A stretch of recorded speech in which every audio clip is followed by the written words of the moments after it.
freedom to gain, we feed them the game. Turn on New Freedom XChange, we freeing your brain. They trying to shackle your mind, no half of us blind. Remember the past, but never go backwards in time. The ancestors lived through us, they help us build a model community.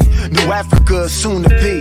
So tune in to Sister Marsha, Mujahideen, Imam Bilal to get your cultural enlightenment now.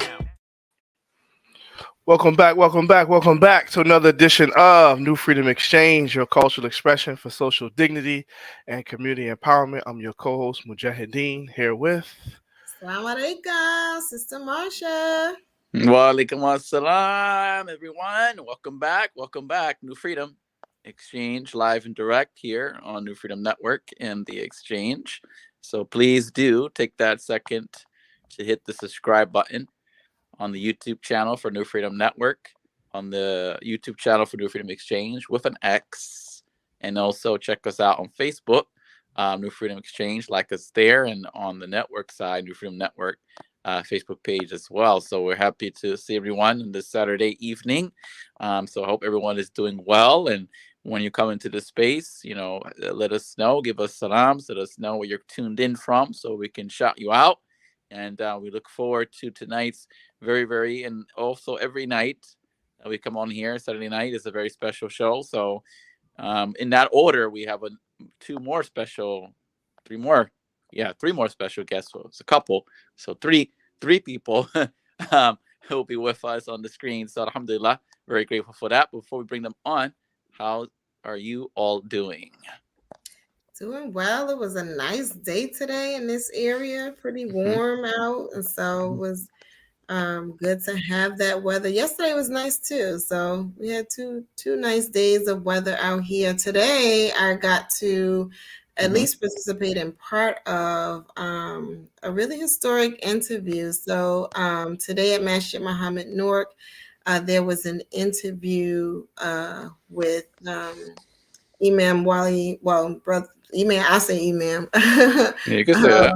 Yeah, Imam Wali Muslim, like That's the shade.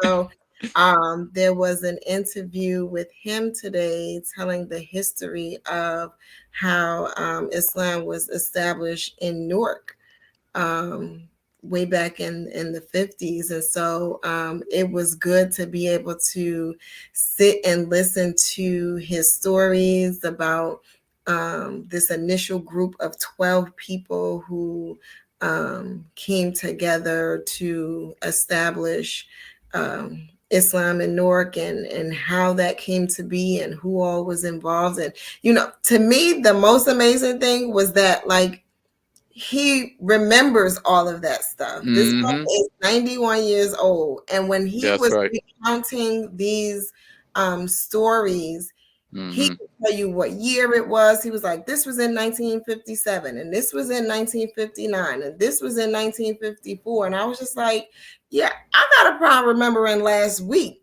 And this brother is telling me how it happened and when it happened. And I'm like, man, like that is definitely a blessing from Allah. Because don't ask. I could probably tell you a story, but don't ask me no years, no months. Don't do that because I'm gonna mess it up.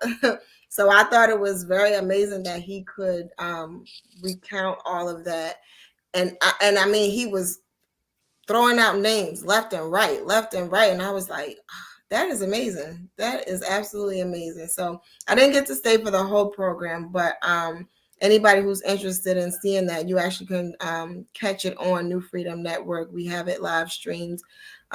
We shared it from the original live stream, which was happening on Marsha Muhammad Noor's page. So check it out. I thought it was amazing that he could remember all that.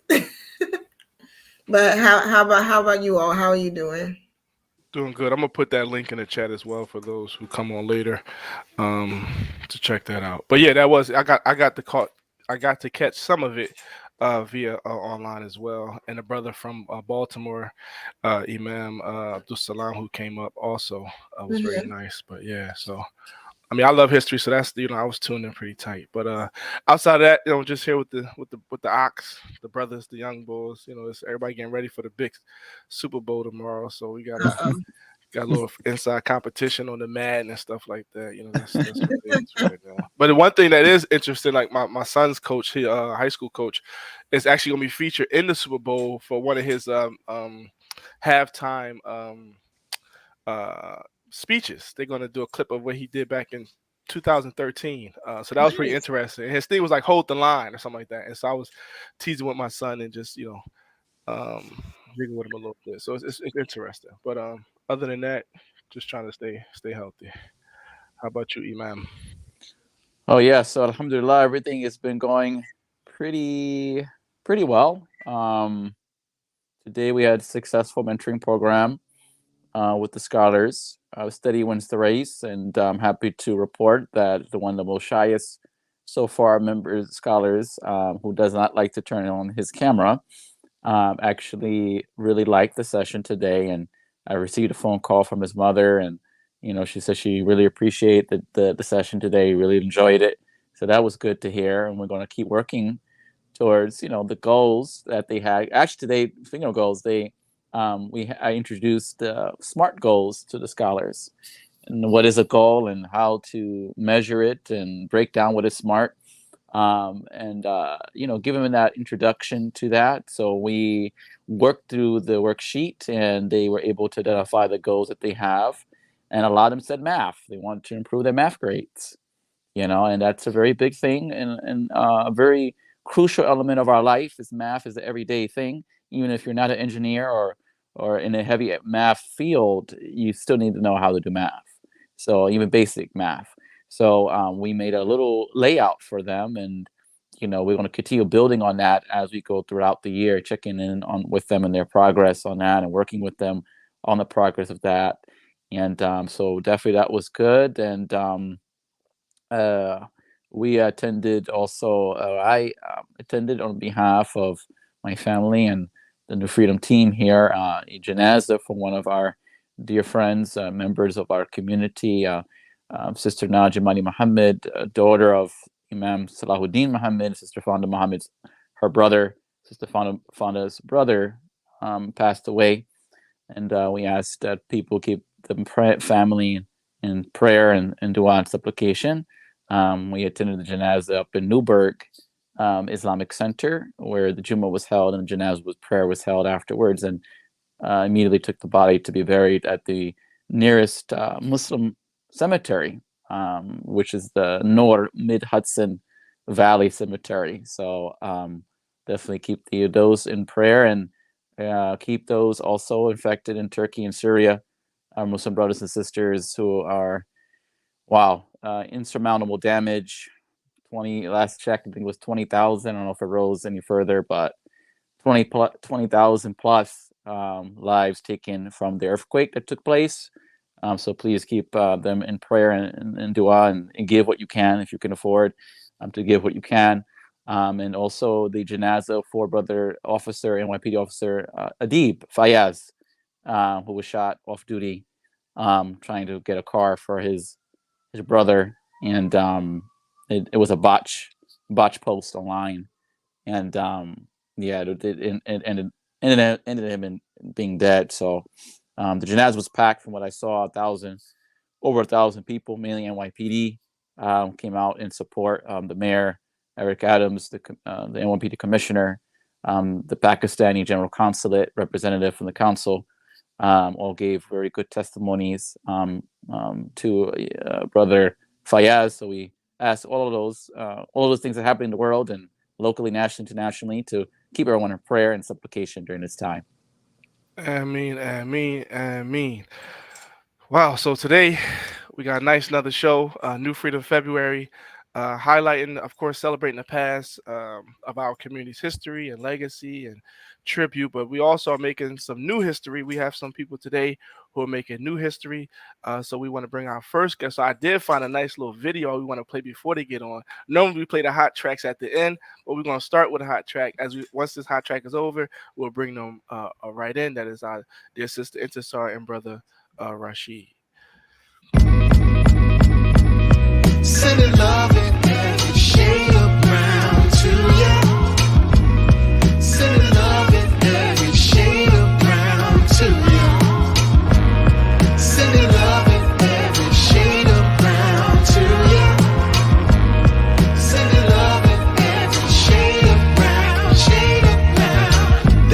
first cutter be the one that sets the tone, to add pressure to a lesser known flesh and bone, to look different than the picture shown, and to be a rebel means you're not about to settle till you get your own. This one's for all my outside of the box thinkers, with bumblebee singers and paper cut fingers and scrapes on their kneecaps. I know the pain lingers. The healthy way to heal a broken wing is to give it love.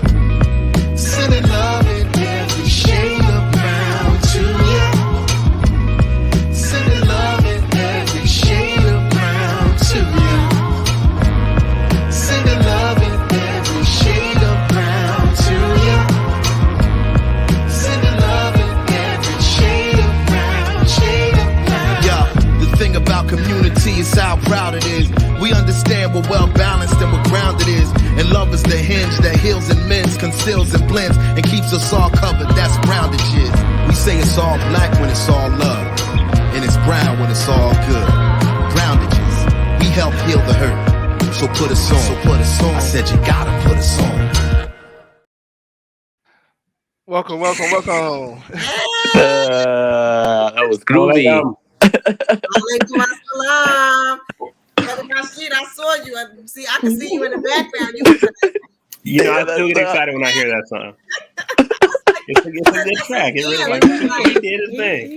He did a wonderful job. He did. So thank you all for being on with us today. We really appreciate you coming to talk with us. If our viewers haven't figured out by now, today we are interviewing the owners of Browndages, which I think is such a cool name. Who came up with the name? He did. Okay. The Barracuts. Okay. Came up with the name. Yeah. So these are the owners of Browndages, and if you don't know, I'll let them tell you. Go ahead and introduce yourselves. Tell us who you are, and tell us about Browndages. Well, I'm Rashid, Mahdi, and this is my wife. She can introduce herself and then give the spiel of Browndages. Assalamu alaikum, everybody. I'm Intisar Bashir, co-owner, co-founder of Browndages. We are a first aid care brand that specializes in products for our people. So, shade inclusive to the many shades that we come in. And we have a line of children's bandages as well that were inspired by our own children. It's a business that, though a bandage is a small, part of the world, it makes a difference to a lot of different people. You would be surprised how much of a difference that it makes. So, our children inspired us to, create these products. Now, are your children like my children where so two of my children are bigger now. So they're 16 and 18. And then I have an 11-year-old. But when all of them, when they were younger, like love to put a bandage on like nothingness. Yes, those are our favorite customers. We love the kids when we tell them, put them on the walls, put them on whatever you want to put them on. And we got more for you. Listen, my daughters would not even be bleeding, and they're like, "I need a bandage," and I'm like, "Where's the blood?" We like it. That's what we like. Right. That's what keeps the lights on over here. Okay. We have a 2-year-old, and he'll be 2 next month, and that is the phase that he is entered into. He knows we have a plentiful supply of bandages here, so he just goes in the bathroom and brings them to me and takes it off 5 minutes later and brings me another one. I'm like, bro, like this is not just a revolving door of bandages. We're trying to teach them. The bills, bruh. Yeah. Right. We can't get high off our own supply. I'm trying to teach them track commandments. Right. So what made you want to start this kind of business? I guess I would admit, me personally, I didn't know growing up that bandages were supposed to blend in with your flesh. And so it was kind of at around that time that we came up with the ideas when I literally learned. And I was like, but none of the ones that we have in our house that we could buy from the store matched any of the flesh of any of the people in our house. So it was just hey, why not? Like, you know what I mean? It's from here until the end of time, people are going to need bandages. So it's not like, you know, it's a dying industry or anything like that. So with his genius name that he came up with, we just decided to, you know, go from there. Alhamdulillah. So, and I think we also wanted to do for self a little bit. Like, don't get me wrong, we still have our nine to fives, but at the same time, it's different having something that's your own. So the blood, sweat, and tears that you put into it, it gives you a little a sense of I don't know. It makes you feel good, and I'm, you know, so that has something to do with it as well. Yeah, build that out a little more. That do for self, having that sense of independence with your ideas come into reality. I also know you guys have a theme called Healing in Silence or Heal in Silence. Can you speak to that as well? So the meaning behind it is, I mean, so it's heal in silence. So a lot of times, even when we wear the other colored bandages, you know, you can walk out and people will see you. They know that you got hurt or have an injury. So we wanted to give, I guess, African Americans and other, you know, people of color, the ability to heal in silence, to go out without, you know, individuals gawking at your injury, or, you know, they don't need to know that I got scratched, or they don't need to know. So that was the meaning behind that particular slogan. and again, he came up with that. You know, he has the gift of words, so he comes up with a lot of our words. The gift of gab. Yeah. Yeah. Yeah. If you've ever heard me talk, Detroit. you know that's not true. So now we have discussed a little bit of the history of Browndages and how it came about. I want to also take it up a little further. So in terms of business, who is the more business person out of this couple here? Who's about the business, the money, the bookkeeping, and all that? Who does that part? Me. You don't put your finger over there. I feel like It's a little, so we have different responsibilities, right? And I will say, like, she's definitely more like, how much money, what's our profit? I'm more, you know, let's help this person, and let's be, just give it all away. I'm like, no, like, how we gonna make money? So it's a happy medium. I think oftentimes we compromise. But she does do a lot of it. Like when it comes to the emails and sending out stuff, she definitely fulfills more orders. But that's, you know, we help out in that regard. But yeah, when it comes to the money portion of it, it's her as far as making sure we can get as much out of it as we can. I felt like we were playing that couples game where you make them like turn back to back and you ask the question. It's like, yeah, that one's her. Yeah, she can have that one. So my follow-up question to that, so now since we're getting to know the couple and how the couple takes care of the business, right? How does the marriage, being married, right? How does that? I would say, what's the word I want? How did you all marry marriage and business? I know that sounds a little wonky, but how did you marry the two, being married and the business? Like, how did you all how are you all managing that? And just describe to the people, like the audience, about being married and having a business.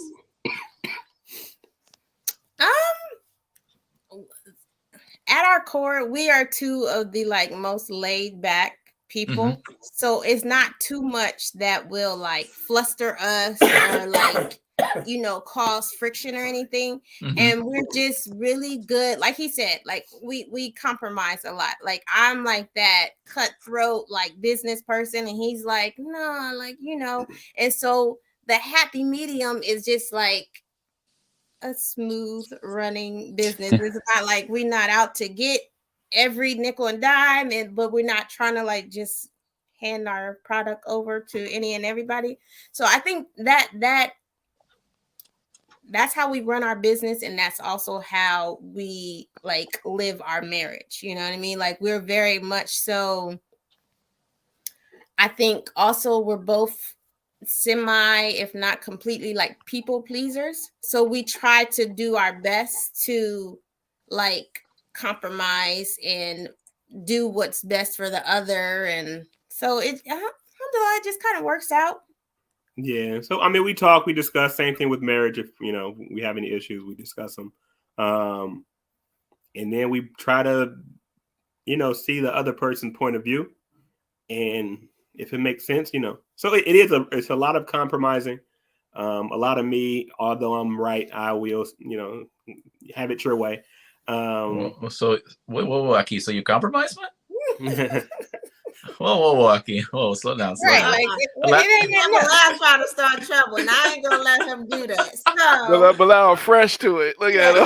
Yeah, I ain't gonna let him do that near bit. So I imagine though that it's really, really cool to be in business with your spouse. So one thing I didn't know that you all just shared is that you still have your 9 to 5s. Like I didn't realize that was a component of your business situation. So that's, how does that work? Because I know a lot of people who work 9 to 5s and they're sort of doing what you described, right? We're working on 9 to 5, but we also have this business, and that's sort of like a strategy to transition into entrepreneurship. Is that the same goal that you all have, or is this kind of like, this is our baby, but we still want to do this? I'll quit my 9 to 5 in a hot second. Like, I will. No, she won't. I've been telling her since we've been married, you don't have to work. No. I'm not saying like I have to work. No. Right. Don't get it twisted. I'm not saying that I continue to work my 9 to 5 because she I like have having to a 9 work. to 5. Yeah, like if now I will quit my 9 to 5 in a heartbeat if Browndages was at, like, people have to understand, although like alhamdulillah we have gotten some exposure. We got Shark Tank, like we got some exposure, Shark but Tank.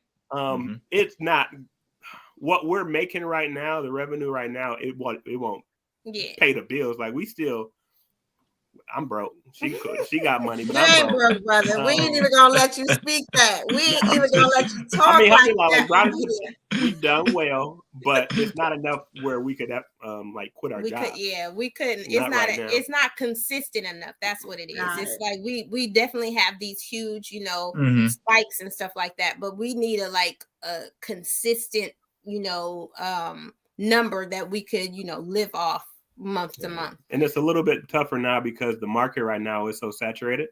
So that's one of the things that we're dealing with, because everyone has a flesh tone bandage now. Like Walmart has their brand. Yeah, no, bro, those are knockoffs, man. Right, but if someone is in Walmart, then they're gonna grab a box and say, Yeah. So that's our struggle right now. So please keep it to your duos.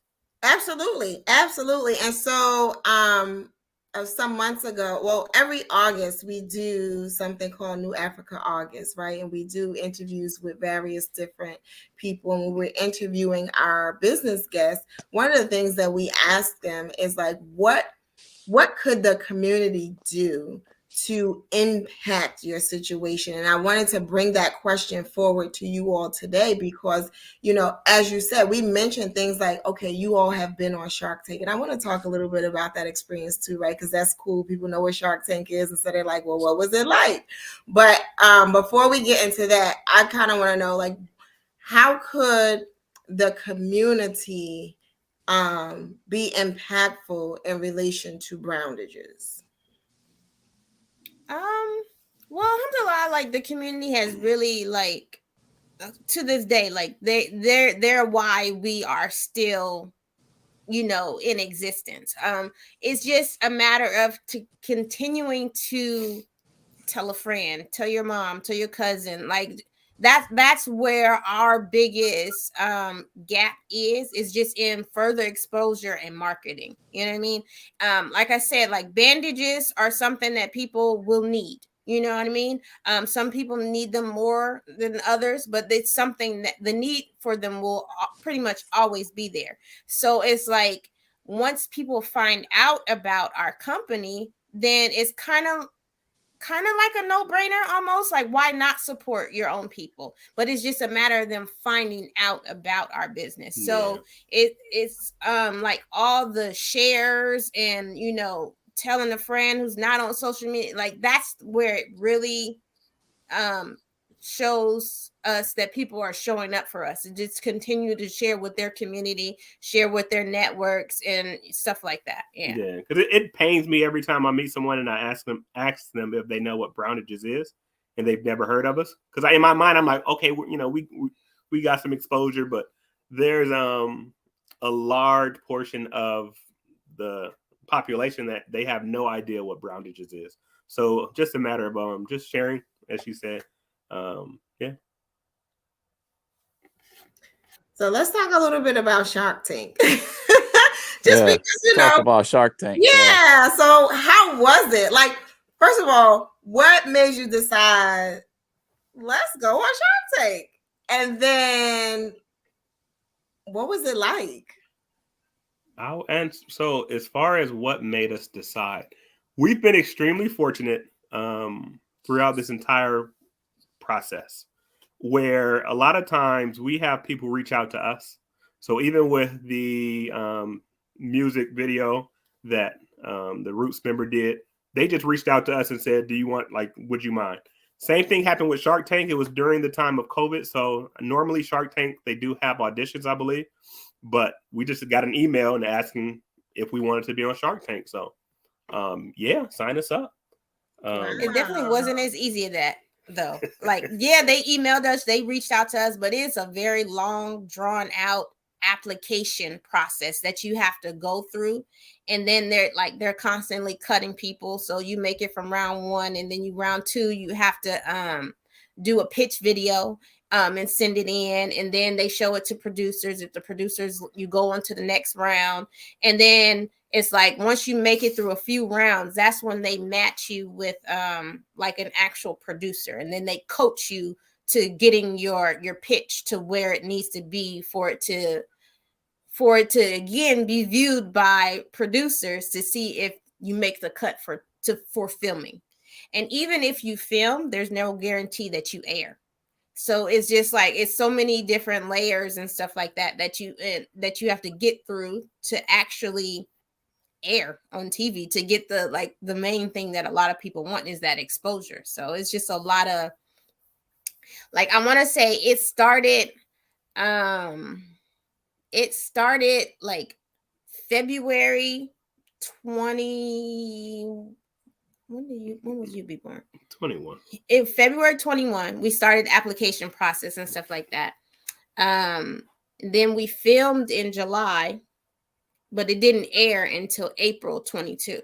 So it was like a whole 14-month process from when you start the application to airing. And alhamdulillah, like, we actually aired, because they let you know like 2 weeks before your show airs that, oh, you're up, you know what I mean? So you're still sitting on the edge of your seat up until 2 weeks before your air date on whether or not you actually made the cut.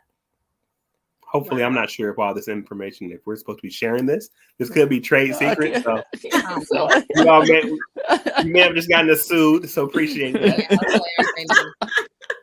Well, I mean, I only bring it up because I'm like, I think it's amazing that you all had that opportunity. I probably would have been so nervous.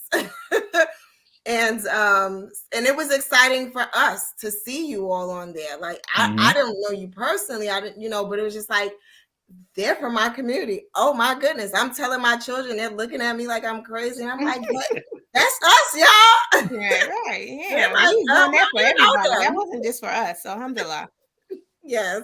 So definitely proud of just seeing you all in the mix and doing this, and wanting you to know that, like, you're inspirational to people. And I know sometimes when you hear stuff like that, it's just kind of like, me?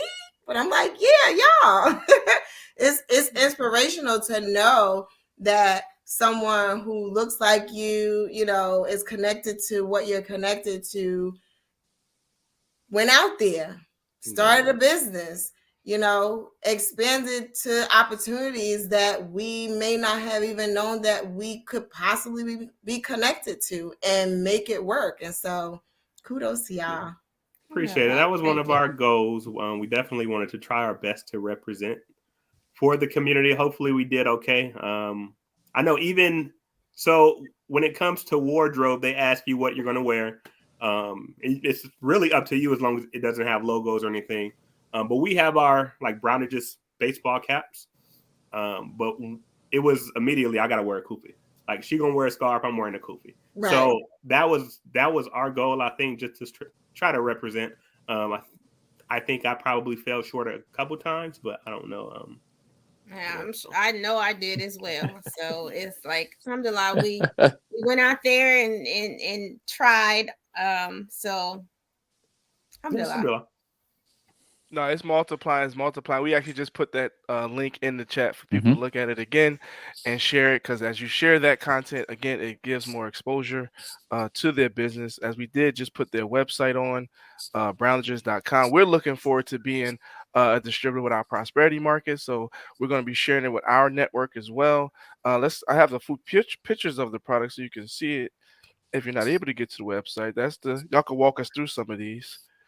Yeah, so that's the array of shades that we produce. We have 5 different shades ranging from our sand shade, wheat, caramel, ebony, mocha, and then ebony. So that was the shades that we decided on. Inshallah, they are expansive enough to like cover all of us, if not perfectly, as pretty close. It was a little harder than we thought to pick out shades. It was just like we was going to the fabric store, getting swatches, putting them down. Like it was a process. So alhamdulillah. And then you have the special package here honoring the historical figures. Can y'all speak to that? Yep. So that's our Young Icons edition. Has a young Malcolm and a young Rosa Parks. We actually commissioned, it was a 16-year-old child who actually did the drawings for us.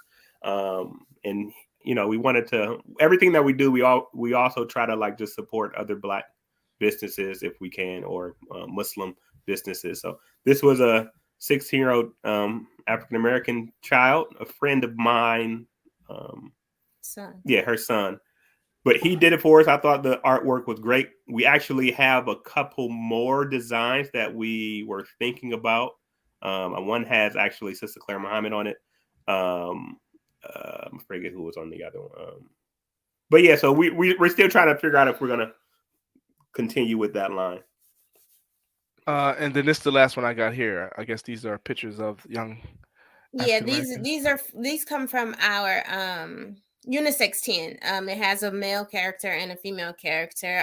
These are actually commissioned images of the likeness of our niece Nuela, the ballerina, and my good friend from high school son Jasir, the judge. So we try to use like actual children's for our inspiration for our characters. We've run a contest in the past with our followers, and our girls 10-2 and our boys 10-2 are both. They're all 4 of those characters are from like children of our customers. Like they entered their children to win, and we selected them and stuff like that. So that was a fun little contest that we ran a couple of years back with our community on Instagram. And so before you go, I know there are a few other products. If you can just tell us really quick what those are, in addition to the bandages. We have a first aid kit. Everybody loves it. It has pretty much anything you can think of that you ever need in low-key or an emergency is in there. We have our 100% all-natural healing balm, which comes in clutch in almost any situation. It's all natural. It has neems in it. It has black seed oil in it. A brother out of North Carolina formulated it for us. People use it for chapstick. They use it for their scars. Like it runs the gamut of the things that you can use it for. We have merch, we have shirts, we have hats, we have pajamas, we have our elastic wraps, which are like an ace bandage. We have those in 2 shades. And I think that's pretty much it. Yeah. And you guys got the books too. I think I got a line of books. I know the brother's an author. Yeah, he's an author. I told you he got away with words. He has 3 children's books out with 2 more coming. So inshallah. Yes. So you can purchase the books. The books are really they have a really good message for the youngins. With most of them, they do have like in Islamic. The lesson goes back to like an Islamic moral value kind of thing, but it's also universal. You know what I mean? So. Right. Beautiful, beautiful, beautiful. So there you have it. Browndages.com right here, right now, live New Freedom Exchange. Go ahead, go to the website. Don't hesitate. Get you a box. In fact, get you 2 boxes. In fact, get you the whole store if you want. Go shop. Go shopping.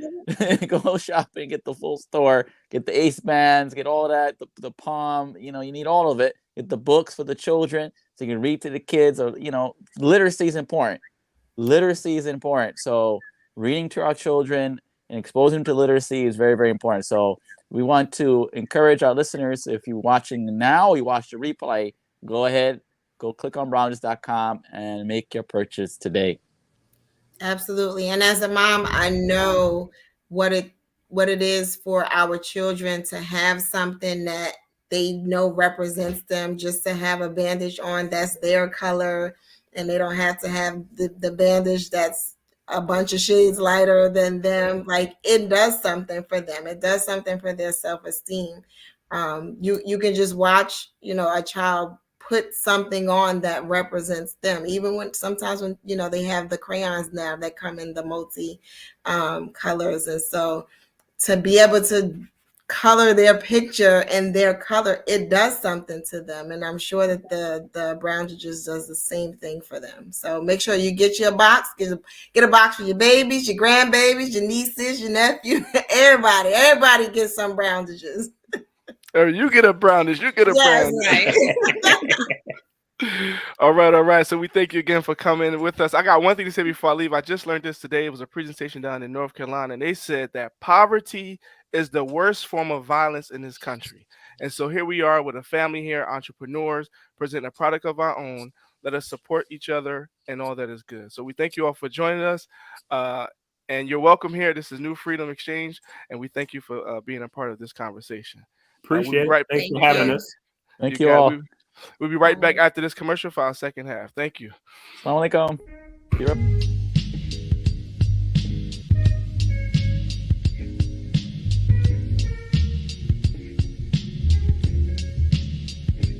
Legacy, brothers and sisters, let's celebrate. Legacy, Muslim Journal, 60 years today. Legacy, our history, our perspective, our way. Legacy, Islam is our path, success away. Legacy, visit MuslimJournal.net online. Legacy, tech sponsor the 999. Legacy, 999. Legacy, MuslimJournal.net online. Legacy, brothers and sisters, let's celebrate. Legacy, Muslim Journal, 60 years today. Legacy, our history, our perspective, our way. Legacy, Islam is our path, success away. Legacy, visit MuslimJournal.net online. Legacy, tech sponsor the 999. Legacy, 999. Legacy, MuslimJournal.net online. And we're back. Welcome back. All right. How was that? Awesome. That was great. Sauce. That was absolutely great. I mean, I'm inspired. I said it to them, but I meant that from my heart. Like I'm inspired for all the people that, you get. Some people have ideas that they kind of sit on. Yep. They don't put it out into the space, and they did it. And that's just inspiration to know that we can do it too. And so again, shout out to Browndages. Make sure you get you some. But we're going to transition to our next guest, who is our dear sister Margari Hill, and she is representing an organization called MuslimARC. Did I get that right? Yes, Muslim Anti-Racial Collaboration. Yeah, so I don't know much about this organization, so I'm so excited to learn more. Nonprofits are my thing. So when I when I get connected to a new one, especially when I know, is somebody who looks like me, I get really, really excited to know the great work that they're doing. So without further ado, we're going to bring on our next guest.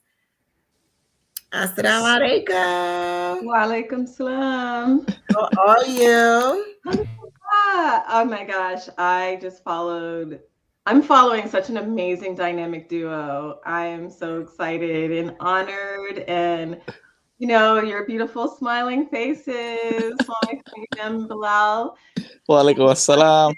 and Sister Marsha. I'm just so happy to be connected, and you love nonprofits, so do I. So it's like the beginning of just a beautiful friendship, and Yes. thank you.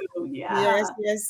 So tell us about who you are and tell us about your organization. Yeah, I mean, I have a long history in the Muslim community. So I became Muslim in 1993, so I'm going on 30 years as a Muslim. So I've been a Muslim for most of my adult life.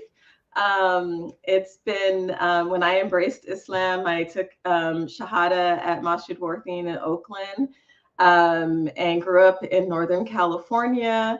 But I lived in the South Bay, and so my interaction with the Muslim community was mainly through the Muslim Student Association, but also being in diverse communities. And many of the communities that I was involved in were predominantly Arab and South Asian. And then I would go, if I went to the inner city, if I went to Oakland, to visit my peoples. It was a different experience. It was like warm and welcoming. I saw people that looked like me, that looked like my family. When I became Muslim, like many of the folks in the 90s, my introduction to Islam was through the Black experience.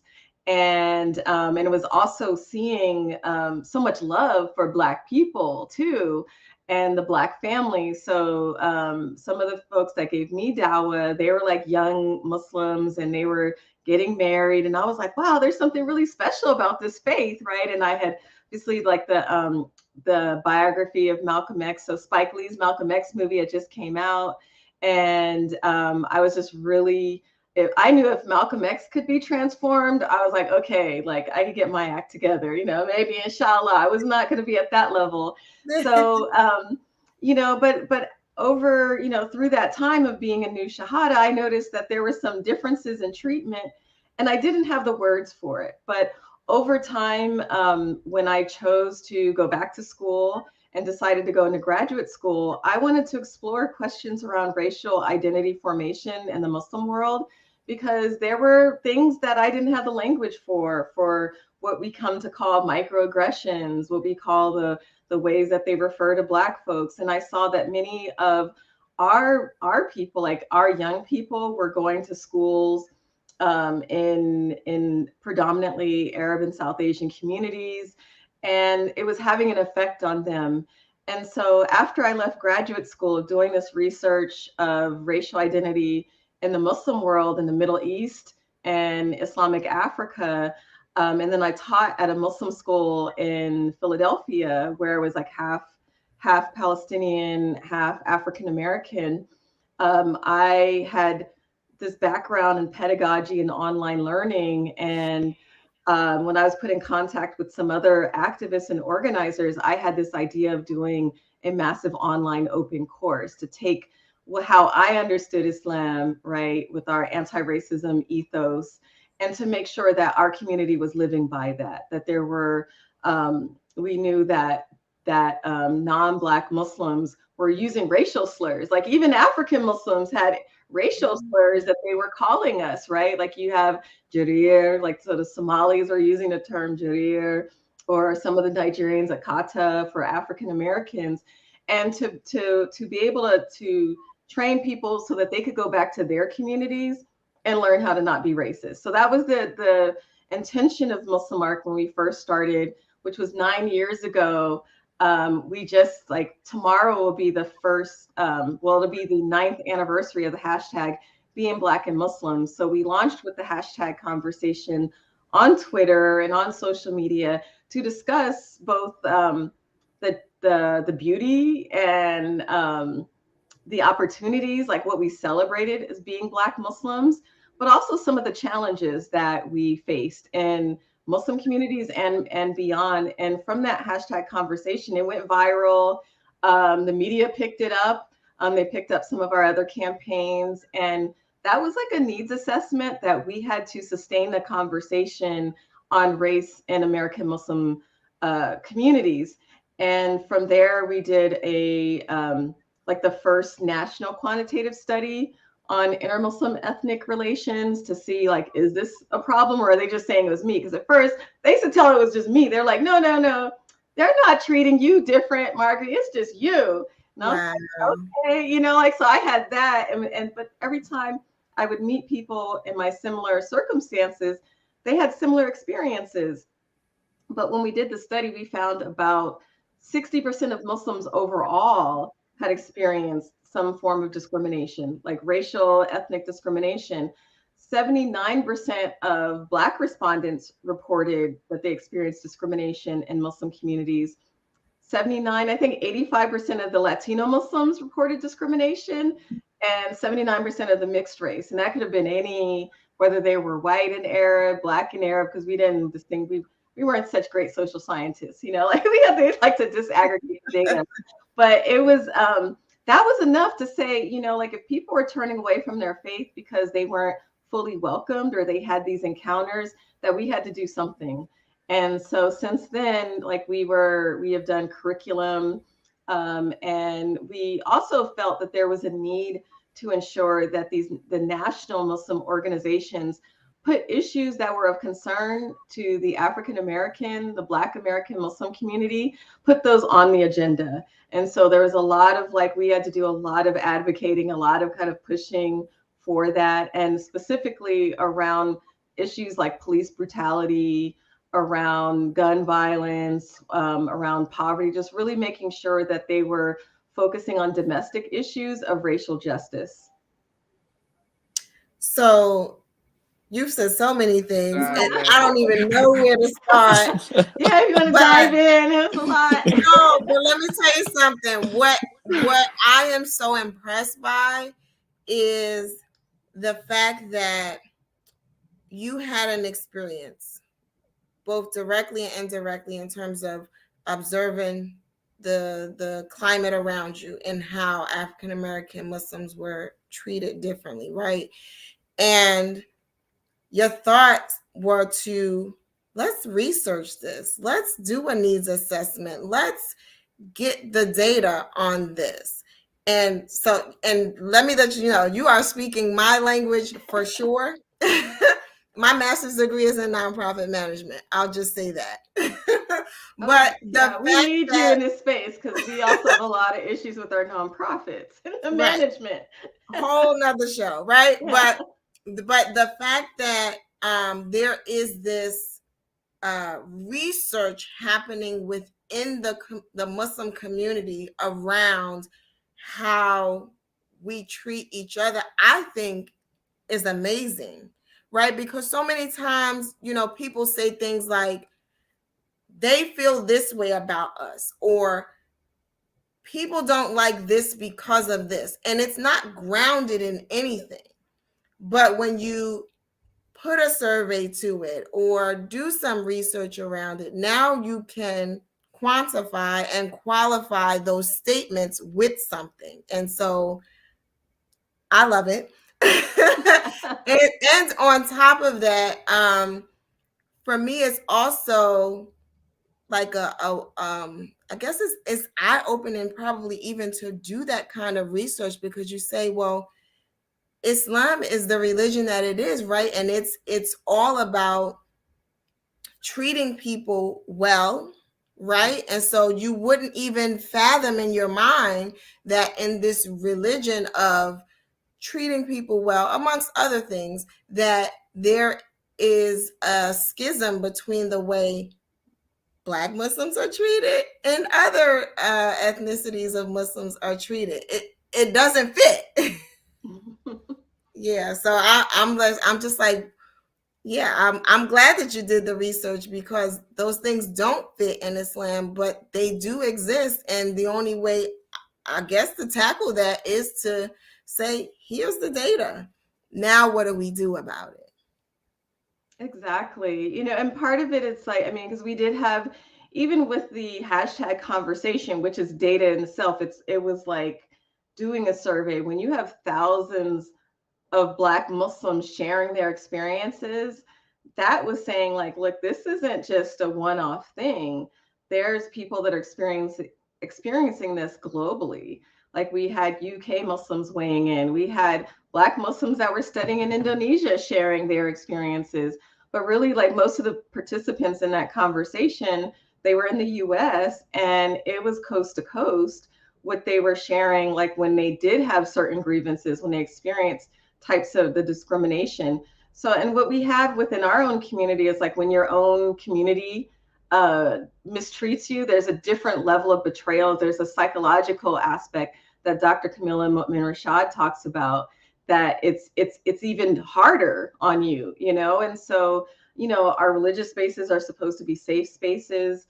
And, you know, and when you feel betrayed that way, it's very hard for like our young people to want to come to those spaces and to pray and, you know, with their co-religionists. And so, you know, 9 years from, you know, since we founded MuslimARC, it's been definitely eye-opening. It's still, you know, there's many changes that we've had, but we still have a long way to go for people to learn how to really ground themselves and in the faith tradition and treat Black Muslims well. And we also have a long way to go, because I mean, in some ways, there's elements of our own community that it seems like they've gone 50 to 100 years back in the way that they like our own people. I was like, wait, how are you Black and Muslim and you're talking like that? So we have to do that anti-racism uprooting, because some people say, oh, Black Muslims don't need anti-racism. I'm like, wait till you see some of our folks. They are blaming us for the condition of our people and not looking at, you know, like they're just saying like, oh, it's Black culture, and not acknowledging that our culture has produced many beautiful things and has been resilient, but yet they're blaming culture for everything wrong and not looking at the, you know, the historical factors and even just things that have gone on in our lifetime of how people have exploited us economically, the constant discrimination. And so, you know, we have to counter those voices and be effective in our own community. Like when you have people that are like, I embraced Islam because it was embracing my Blackness, right? It was like, but now you start to have some Muslims, like they're just like, they take Shahada, they say a couple of Arabic words, and they'd be like, you know, I'm an Arab now. And it's like, no, you're not. You still like, you know, like still Black, brother. Still Black, sis. Yeah. We have all the same problems, and we have things that we have to work on, and that we can't let those pass us by, that we have to care for our communities. Our Islam has to be relevant. We have to give back. And for my work at MuslimARC is really to build solidarity and to be that, you know, to be that reminder, and train folks in their own communities so that they could be allies, like be better allies with Black Muslims, with Latino Muslims, and but also even like the anti-Asian, I saw a lot of anti-Asian sentiment in the Muslim community. That was really shocking. And when you look at the statistics, that the largest Muslim country, the demographic is Indonesia.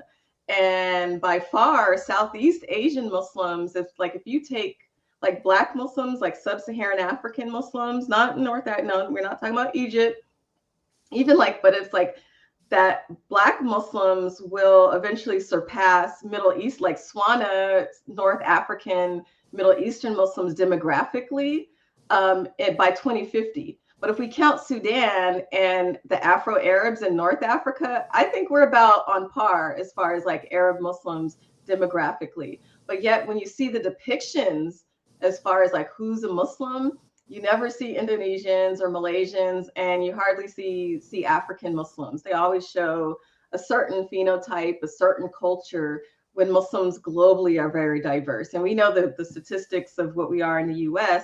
So our other work is on media to make sure that there's better representation of Black Muslims in the media, of really making sure that they're not just only selecting one type of Muslim. So that's something that we really work on. We work with philanthropy to make sure that they're supporting more Black-led initiatives and social change. And we still have a way to go, but like it's definitely been a blessing, because when we first started, we didn't have all the movies. We definitely didn't have You People. Like we didn't, like Muslim just came out, so it's like to now see more Black Muslims in shows and representation, and to see like Amina Bakir's movie and the people behind the scenes doing really great stuff and more initiatives. That's been really a blessing. And I really claim like a lot of that work is the fruits of our labor behind the scenes. Alhamdulillah.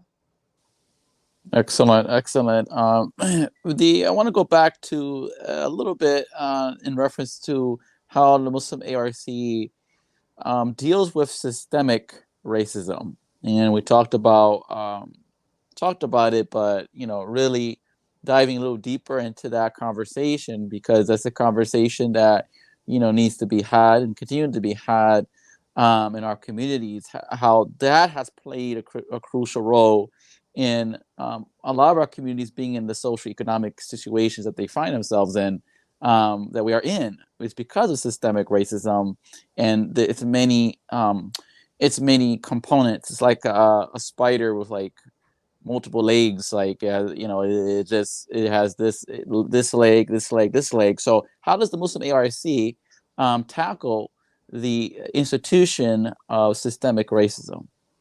Yeah, I mean, systemic and the structural, the historical forces, right, that have been working against our people. So, as a descendant of Africans who are forcibly brought here, and for 400 years, like they couldn't invest in their labor because it was always being stolen from them. And the most dangerous thing was to be an uppity Negro back in the day, right? Like if you had something like my great grandfather, that could cause you a problem, and then they would lose all of their property. And then the next year, like they'd have to start all over again. So we, to understand structural racism is to really try to map out how like the multiple layers that racism operates.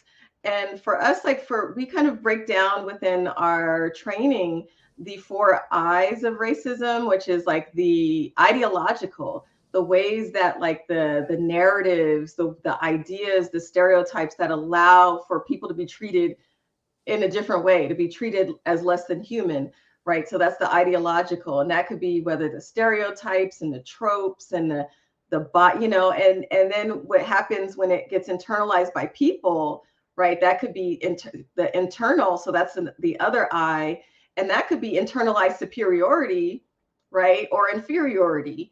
And that's another, either if you believe that you're better or less than somebody else, that's not a positive self-identity.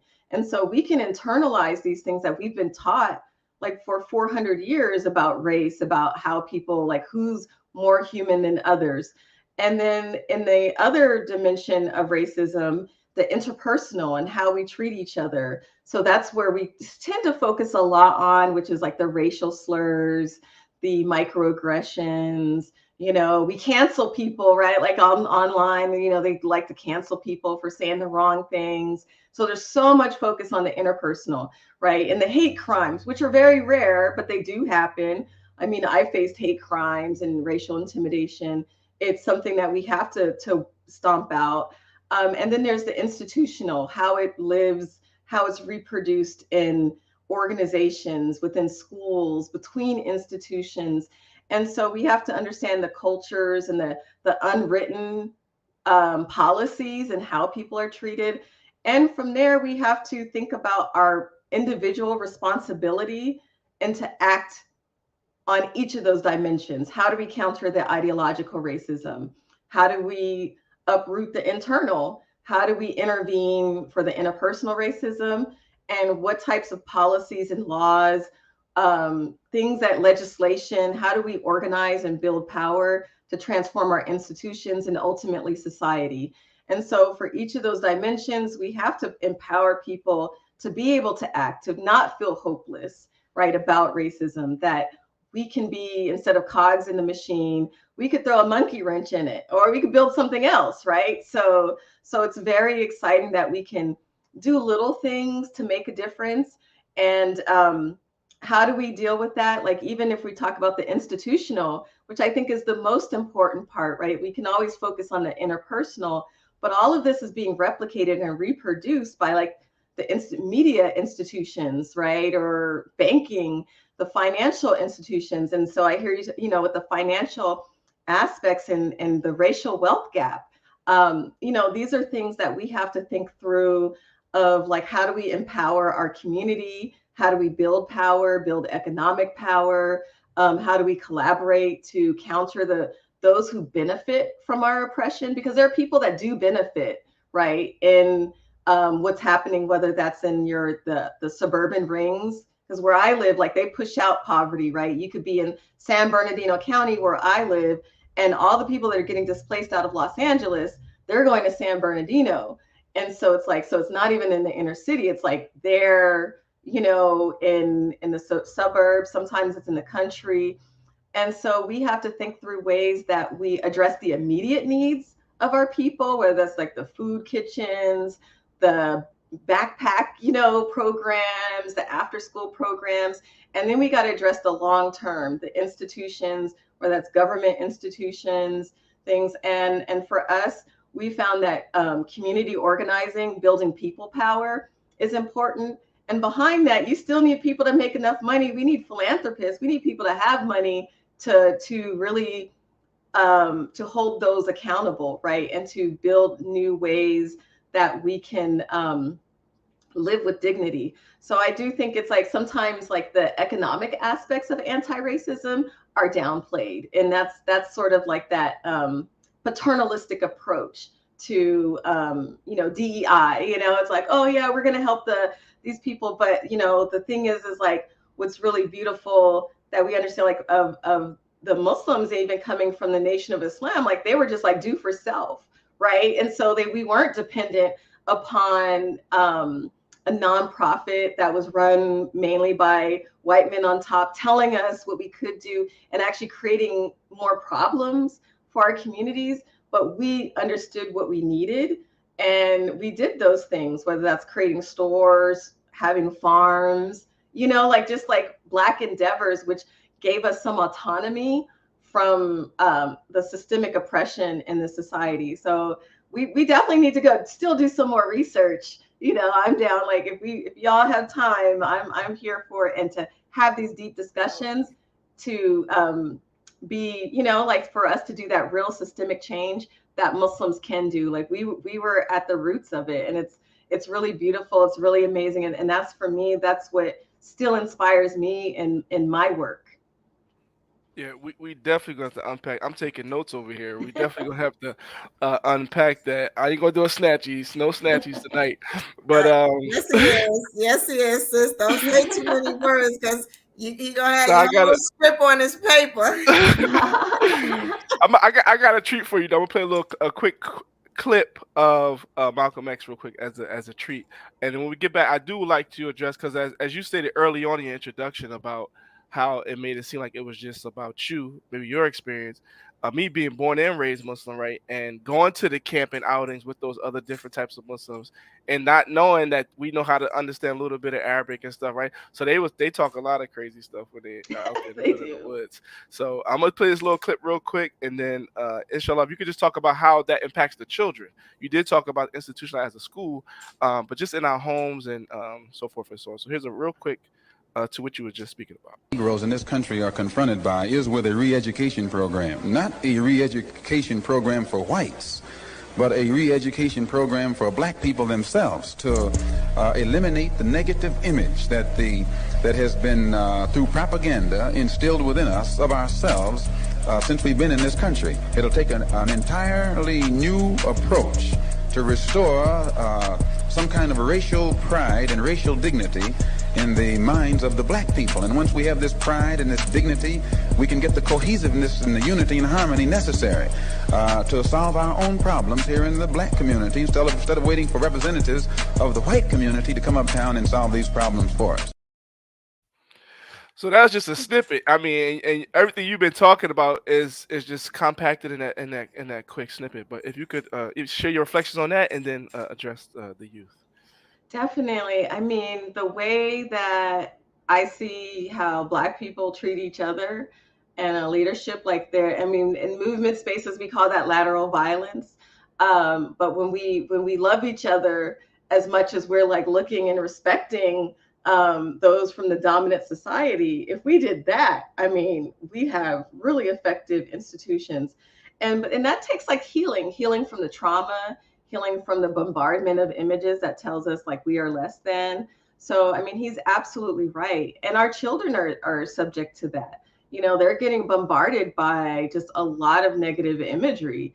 And it is, you know, I mean, sadly to say, it's still like some of the discussions we were having 30 years ago. I'm like, wow, it seems like it's not getting better. And so, but what I found that was very hopeful in some ways, like where, and when I've seen in communities where Black Muslim children have grown up in these kind of like in an environment that is cultivated and celebrated them, is just this self-confidence. I'm like, I didn't have that self-confidence when I went to predominantly white institutions. Like, I mean, I was a transfer student at Santa Clara University, but I wanted to go to historically Black college because I see how that builds up our people. And so that's similar for like when you have that from childhood. When I moved to California from Trenton, New Jersey, so a lot of people don't know I was born in New Jersey, and I remember, Jersey girl. yeah, I am. So, but like the thing that affected me was I had a lot of confidence before I came to California, and I was in a predominantly Black and Puerto Rican community. And then I came to California, and it was just a erosion of my sense of self. And so we have to make sure that when our children are in different environments, that we help build them up. My mom didn't know, but she would tell me things, but sometimes like one parent isn't enough. Like you have to really do a lot, build a community of love and build up our children. And in Muslim environments, going to those camps, I mean, it's interesting when you have like Muslim children that grow up in predominantly African-American communities. And when they go to the camp, they're like, are y'all out of your mind? But, you know, like they still have that confidence, but imagine what that's all that you experience. I chose to be Muslim, and, you know, I learned through Malcolm X, but our young people aren't getting, like they're getting a different experience. And this is actually affecting their Deen. They're leaving, they're not getting involved in the Muslim student associations in college. And we know what happens in college. So if they're going to just be in a non-Muslim environment, because my Muslim identity was formed in the Muslim Student Association, because I chose to be Muslim and I chose to kind of duke it out with some of the little tensions and stuff. And but now, you know, like I'm seeing our young people saying, look, you know, maybe we hear back from them when it's time to get married. And unfortunately, sometimes even for our janazas, that's when we hear like, okay, we got to take care of this brother, this sister who, she, you know, she hasn't been involved in the community, but her mother's, you know, so, you know, we may see them sometimes. So you know, this job is really that I have is really to make sure that our communities have those seeds where our youth are embraced in their full self.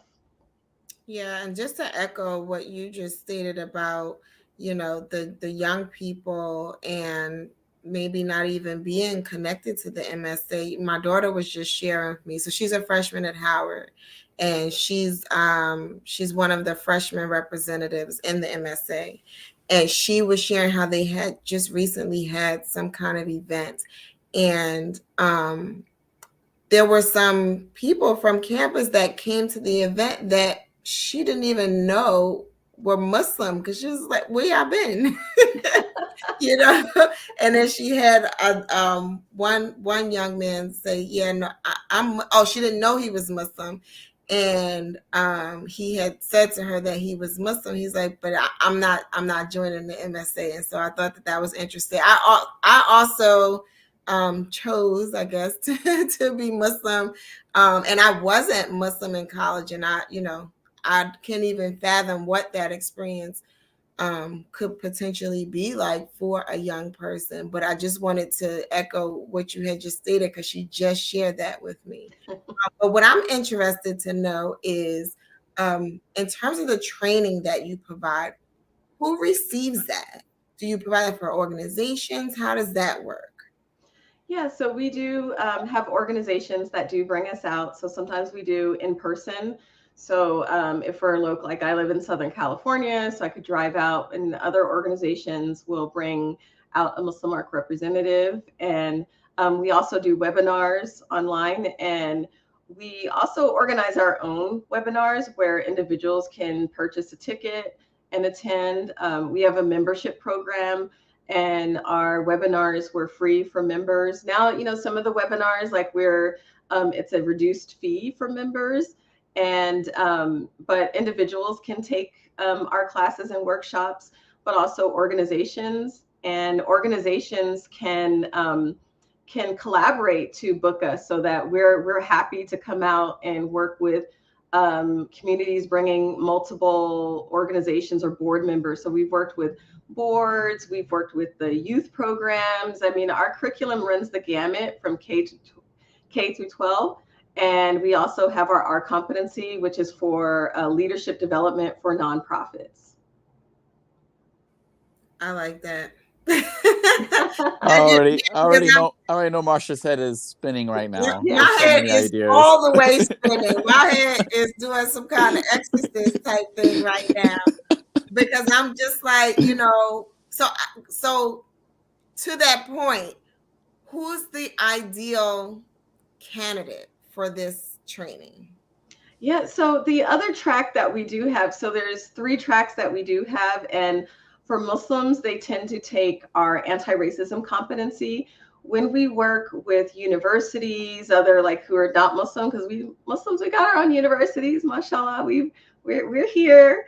And so, but like when we have like, when we work with, say, foundations and different types of institutions who like, they want to learn how to work with Muslims, but they're also trying to think about how can they ensure that they're being anti-racist and when they're working with Muslims. So we have a critical anti-Islamophobia track that we do, which counters some of the tropes that they have, that all Muslims are from the Middle East or the Swana region or South Asian, to kind of really rethink how they think about who Muslims are, look at the issues of anti-Muslim discrimination in a systemic way. And because some, for many years, like they were a little bit problematic in how they were doing things, like some of the ways that they were approaching it were both anti-Black and anti-Native, you know, because they'd be like, this is a nation of all immigrants. And we're like, excuse me, but we didn't ask to be here. And there's also Native Americans, they did not immigrate. And you know, like our community has both, right? You know, we have Black, Indigenous folks. So like our 3 tracks, so for even for Muslim organizations, I think that they could benefit from our critical anti-Islamophobia track. But when it comes to dealing with like the issues between us of having that anti-racism approach, where we have specialized programs that focus on how do people of color internalize white supremacy and how we harm each other with white supremacy culture and norms. And that the ideal client could be anybody, but we do have a very strong track record with Muslim communities. And we also, like when we do it with Muslims, we can go into the foundations of our education curriculum, which are rooted in the Quran and Sunnah. Like, I mean, there's just so much in our faith tradition that it's like, it addressed it. It's just Muslims for 1400 years, we kind of violate those things, but we have like strong traditions around solidarity, around positive, like the knowledge of self, right? Like, I mean, they didn't use all the words, but we knew like knowledge of self, appreciating diversity, that's in the Quran, and standing for justice. So those are the four foundations of anti-racism. We have it as Muslims, for the most part, compared to other faith communities. We're having these advanced conversations on race. We've been doing this for 1400 years there, you know, and we have a lot, like that's the dawah that we have. We can provide that example of what it's like to have a multiracial ummah and to center it right within the Black freedom struggle. And that's been like a very, like for me, like as an African-American Muslim, Black Muslim, it's just like the beauty. That's something I take deep pride in as a Muslim. And so yeah, I don't know if there's any ideal client, because we are very open to work with everybody that is looking to improve their institutions. Excellent, excellent. And alhamdulillah, we are very grateful to have had you on, Sister Margari Hill, from MuslimARC. Happy anniversary to MuslimARC for the work that you have been doing for the past 9 years. I do remember the hashtag on Twitter. It's been some time, and I'm just happy to see how much progress this organization has grown over 9 years and blossomed and is doing, like you mentioned, these trainings all across the country and collaborating with a lot of other groups and institutions and masjids and other not-for-profits. And it's just a very needed, much needed work, much needed healing, much needed training that needs to happen. And, you know, the work continues, and the connection that we have shared here in the space also, as we spoke about education and we spoke about the HBCU. It's never too late, Sister Margari Hill. You want to go back and get your doctorate, master's doctorate degree, you know, the doors are open. But we're continuing the efforts here with the HBCU MSA Coalition, you know, and those efforts continue, and we're more than happy and to talk, you know, about collaboration, where we can collaborate amongst our organizations to bring this kind of training and bring this kind of experience to the students, you know. And because of again, because of the experience of the students, and I think this was a hashtag too, correct me if I'm wrong, Margari Hill, but being Black in the MSA was a hashtag. Was that you all too? Yes. That was you all. That's the hashtag. That's the hashtag. Yes, yes, that's the hashtag. I remember me first learning about the MuslimARC, and you know, reading that thread, or those threads, was just wow. And because of that, a lot of the Black Muslim student spaces at PWIs have birthed out. NYU and University of Connecticut, University of Texas. And these are the type of relationships that we want to continue to build, because we all share in the same faith, and we also share in the same experience as Muslims. And we want not to separate, even though we go to two different college atmospheres. We do share our faith, and we do share an experience of being Black, being African-American, being Black in this country. So thank you so much for your work and for your efforts. Really do. It's an honor. Really I wanted to add that I appreciate the efforts of the MuslimARC. I love that. I can tell that you all strive to make Islam practical, right? To point out the practicality in Islam, and because so many times people have so many convoluted, you know, preconceptions, misconceptions, conceptions of what Islam is, who Muslims are. And it sounds like the efforts that you all work towards are to present Islam in a very practical way. And I think that even is something that Muslims have to learn, you know, because sometimes even for us, we make it so much more convoluted than what it really is. And I just wanted to add that I appreciate those efforts, and it sounds like amazing work, like work that, you know, there's work, and then there's work that like you get up to do every day that you don't mind doing because it's exciting to like figure out and solve the puzzle. And it sounds like, at least that's how I would feel if I was working with the MuslimARC. I would feel like, yay, I get to get up today and figure something else out. So we got to figure out some stuff together, because I mean, I just feel like this is just the beginning. And you know, sometimes, I mean, really the power of relationship and getting to know people. I really wish I was connected with you earlier, but you know, Allah is the best of planners. Absolutely. And you know, this is just such a wonderful, and I really want to make sure that we are showing love to our new generation coming to our youth. So we're here for them. So I just look forward to collaborating and connecting, and you know, just let us know. I mean, I'm here. You have my number. Excellent. There you have it. That was Margari Hill, the founder and president, right? President? CEO? Executive director. Excuse me. ED. give her what she needs of Muslim anti-racial collaboration. We thank her for joining us this New Freedom February Saturday evening. We thank you. This is now your home as well, New Freedom platform. This sounds like a podcast. Just discussing these things is very crucial. There's a lot to unpack. So we thank you for sharing this time with us. All of you have been following us since we started. Thank you all for joining us for our double hitter. And we look forward to seeing you again next time. Same station, same time. Until next time, peace. Assalamu alaikum. Sending love in every shade of brown to you. Sending love in every shade of brown to you. Sending love in every shade of brown to you. Sending love in every shade of brown, shade of brown. They say the first cutter be the one that sets the tone, to add pressure to a lesser known flesh and bone, to look different than the picture shown, and to be a rebel means you're not about to settle till you get your own. This one's for all my outside of the box thinkers with bumblebee stingers and paper cut fingers and scrapes on their kneecaps. I know the pain lingers. The healthy way to heal a broken wing is to give it love. Sending love in every shade of brown to you. Sending love in every shade of brown to you.